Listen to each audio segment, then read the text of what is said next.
F'konferenza tal-aħbarijiet quddiem il-Power Station tal-Electrogas, ix-Shadow Ministers Beppe Feneka-Adami u Ryan Kallus qalu li fl-aħħar 8 snin il-Prim Ministru Robert Abela u sħabu ivvutaw kontra diversi mozzjonijiet ta' sfiduċja li tresqu fil-Parlament kontra Conrad Mizzi u Keith Schembri, inkella sabiex id-dibattiti dwar dawn il-mozzjonijiet ma jsirux. Qalu li l-Ministri u d-Deputati Laburisti li ddefendewhom bil-vot tagħhom meta faqqa l-każ huma l-istess nies fil-Kabinett u l-Grupp Parlamentari ta' Abela.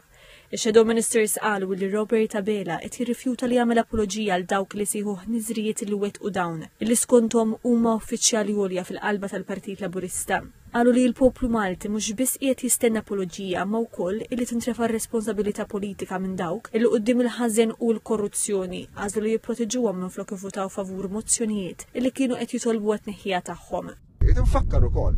il-meta dan il-proġett kien diskuss quddiem il-Kumitat tal-Kontijiet Pubbliċi, il-Partit Laburista iddefenda dan il-proġett, il-Partit Laburista iddefenda lil Conrad Mizzi, il-Partit Laburista iddefenda lil Joseph Muscat, il-Partit Laburista iddefenda lil Keith Schembri, il-Partit Laburista għamel minn kollox anke quddiem il-Kumitat tal-Kontijiet Pubbliċi biex ma toħroġ il-verità dwar dana il-każ ukoll. Temmew jgħidu li l-Partit Nazzjonalista se jibqa' jeżiġi li l-Avukat Ġenerali minflok tkompli s-servi ta' forċina l-Prim Ministru tippubblika l-inkjesta maġisterjali sħiħa sabiex il-poplu Malti jkun jaf minn skonthom seraq il-miljuni u kemm insteraq bil-korruzzjoni.